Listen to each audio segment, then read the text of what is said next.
Salut tout le monde, c'est Ken et aujourd'hui je vais vous présenter une Hyundai i30N Fastback de 2020. C'est la voiture de mon pote Romain, c'est parti.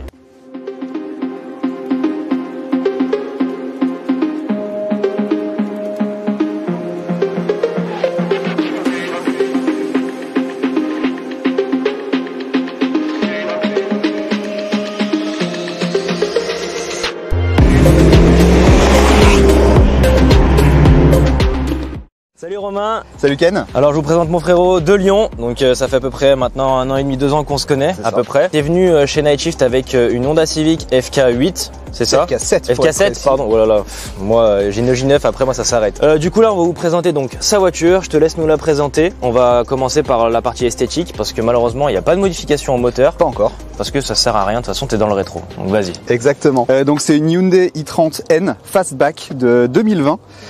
C'est une voiture qui a un 2 litres turbo de 275 chevaux avec une fonction overboost qui la monte à peu près à 380 Nm de couple au maximum. Au niveau préparation, effectivement, il n'y a pas énormément de choses qui ont été faites dessus. La voiture, je l'ai depuis à peu près 1 an. Donc je l'ai achetée telle quelle. Pour l'instant, j'attends que la garantie se finisse avant de faire quelques petites modifs. Donc modification esthétique principale, ça va être les jantes.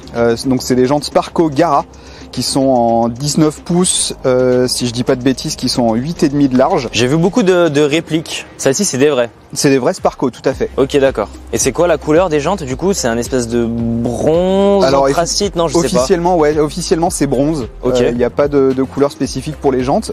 Donc au niveau de la voiture, pour la couleur, c'est une couleur qui était spécifique au modèle Fastback au moment où elle a été lancée. C'est le Shadow Grey de chez Hyundai, qui est l'équivalent du Performance Blue qui était sur les versions Aion de la i30, donc qui était exclusif à la Fastback au moment où elle est sortie. Maintenant, elle est disponible sur les versions facelift sur tous les modèles. Donc effectivement, c'est l'équivalent d'un Greenardo. Ouais. C'est pas exactement les mêmes tons, mais ils n'ont pas le droit d'utiliser le nom chez Hyundai. Donc c'est logique, c'est logique. Ils ont fait leur version qui est un petit peu plus mature que le bleu flashy en fait qu'ils ont mis sur. Je trouve que c'est plus sobre. Enfin, ça lui va mieux en tout cas parce que le bleu flashy, enfin c'est un peu démesuré par rapport à la caisse en tout cas. Moi j'aime bien en tout cas. Après je suis un pro Audi, c'est normal. Enfin bref voilà. Qu'est-ce que t'as fait exactement comme autre modification au niveau de l'esthétique? Alors au niveau de l'esthétique sur l'extérieur, la seule chose qui va être en plus des jantes, ça va être le petit logo N qu'on a ici avec un sticker en relief qui a été rajouté. Effectivement, d'habitude on a juste l'empreinte N en creux.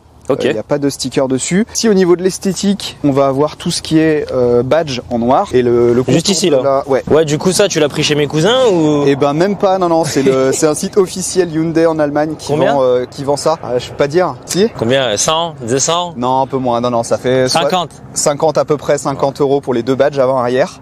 Ça tu sais qui est sur AliExpress, nous on peut te l'avoir pas cher. Hein. Ouais, je sais. Et également le contour de calandre ici en noir, qui pareil d'origine est un petit peu argenté, anthracite. Ok. Voilà, donc qui a été changé. Celui-là est en plastique. C'est en une seule partie ou c'est C'est juste le contour de la calandre, ouais. Ah c'est tout? Ouais. Ok, ça va. Ok, d'accord. C'est juste le contour de la calandre qui allait avec. Okay. Et dernière chose, les petits feux jaunes. Alors, je me suis pas amusé à changer tout le feu. C'est juste un petit film plastique jaune qui a été rajouté sur les veilleuses LED. Ok. Qui du coup font un petit accent de couleur supplémentaire sur la voiture. Bah ça fait le taf. Hein. Ça fait le taf et puis ça permet de la reconnaître un petit peu de loin quand elle arrive. Ouais, bah surtout en fait c'est grâce à ça que bon on sait déjà que ta voiture, tu vois, personne ne l'a pratiquement sur Lyon. Vous êtes deux, il me semble. Ouais. Enfin deux officiellement entre guillemets, on sait qu'il y a des voitures qui dorment, hein, mais bon voilà. Il y a un troisième. Ouais. On le cherche, on l'a pas encore trouvé. Je l'ai croisé 2-3 fois, mais je désespère pas. Ok, ça marche. Bon bah au moins ça tu vois, ça c'est vraiment une signalétique type de ta voiture en fait, je sais que c'est toi. On a fait le tour au niveau esthétique, je pense qu'à mon avis même pas besoin de préparation moteur, on peut très bien s'amuser avec comme ça. C'est tout à fait le cas. Romain ici présent a la chance de pouvoir faire du circuit avec, c'est pas tout le monde qui va avec son daily, parce que c'est son daily. C'est mon daily. T'es allé au Nurb il me semble cet été, c'est ça? Ou en printemps? Au printemps ouais, c'est ça. Les pneus ils ont pris cher ou pas? Légèrement, les pneus avancent, ils étaient un petit peu surgonflés, donc je les ai un petit peu martyrisés avant de les redégonfler mi-session. Ok. T'es en quoi là exactement? Je suis en Continental Sport Contact 7. Et ça va, ça marche bien? Ça marche super bien. Ok. Ça tient un petit peu moins longtemps, je pense, que les PS4S. Ok. Mais ils sont un petit peu plus performants sur le mouillé, de ce que j'ai cru comprendre. Ok, voilà. Ça marche.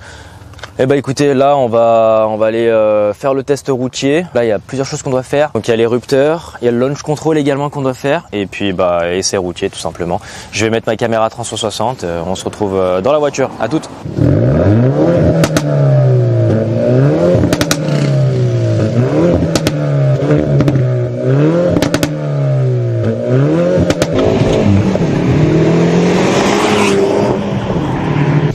Quand tu veux.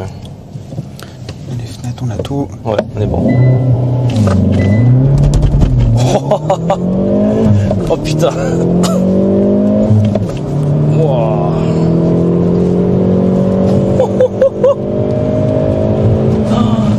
Ah ouais. Oh putain.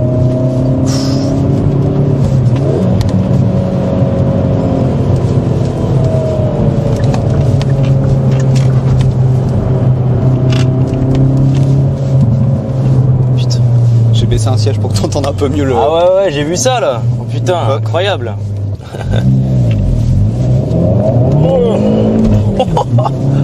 Ah ouais.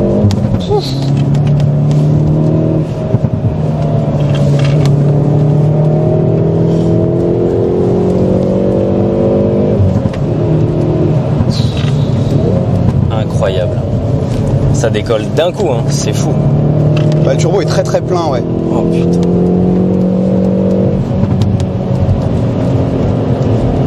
Eh ben impeccable. Bon, nickel. Je sais pas si vous avez vu le changement d'attitude de Romain quand il roule doucement et quand il commence à rentrer dans la course, c'est incroyable. Waouh. Bah merci Romain pour ce petit tour. Merci d'avoir pris ton temps de nous avoir présenté cette voiture qu'on voit pas tous les jours. Même en rassemblement ou quoi que ce soit. Je suis sûr que tous les propriétaires du groupe, on va dire N entre guillemets, non, est-ce qu'on peut dire ça? Je sais pas parce que ça. Ah, ça fait rallye. Ouais, ça fait rallye. Ouais. Juste pour vous montrer que c'est pas tout le temps les mêmes voitures que vous voyez au rassemblement qui sont forcément les plus abordables niveau rapport qualité-prix. C'est pas parce que vous avez le plus de chevaux que vous avez la meilleure maîtrise non plus. Ça c'est une voiture qui est faite pour aller sur circuit. Romain, tu me l'as dit, ils ont un centre de recherche basé directement au NURB. Exactement. Ouais. Ils ont fait combien d'heures de recherche, tu m'as dit? 10 ou 15 000 km de piste sur le Nürburgring justement pour affûter un peu la voiture, affûter le châssis. C'est ça. Et ils ont fait ça sur quasiment tous les modèles N d'ailleurs. Ok. Parce que N c'est Nürburgring et aussi le centre de recherche en Corée qui s'appelle Namyang. Ok. Namyang, pardon. C'est le côté chinois qui ressort. Ce bâtard. Donc c'est Nürburgring principalement et du coup bah il y a le mode N qui est fait pour être sur la piste et c'est une voiture qui a été travaillée en fait. Ils s'en foutent du temps autour. Ils n'ont jamais posté de temps officiel autour, comme le fait Honda ou Renault, etc. En disant oui, on a la plus rapide. Eux, ils s'en foutent. Ils n'ont jamais dit ça. Enfin, ils n'ont jamais dit on veut faire le tour plus rapide. Ils ont dit on veut que ce soit une voiture qui soit fun à conduire. Et effectivement, c'est le cas. Bon bah merci beaucoup Romain. Je t'en prie. Et puis on se retrouve peut-être avec une autre voiture. On sait jamais dans le futur. Peut-être. Pourquoi pas un test sur circuit. On sait pas. On va voir ce qu'on peut faire. N'hésitez pas si vous avez d'autres voitures dites sportives, atypiques ou quoi que ce soit. Alors envoyez-moi un message sur Instagram. Suivez également le Instagram ici là à peu près. Je sais pas comment je vais faire, mais celui de Roro là, de Romy. Et puis bah écoute, revois à bientôt. Merci infiniment. Je t'en prie Ken, merci à toi. Salut tout le monde. Ciao. Romain. Non, c'est de la merde, c'est de la merde, c'est de la grosse merde. Non, c'est bon, tranquille, je m'en bats les couilles, comme ça moi je pourrais le garder. Je m'en bêtise après.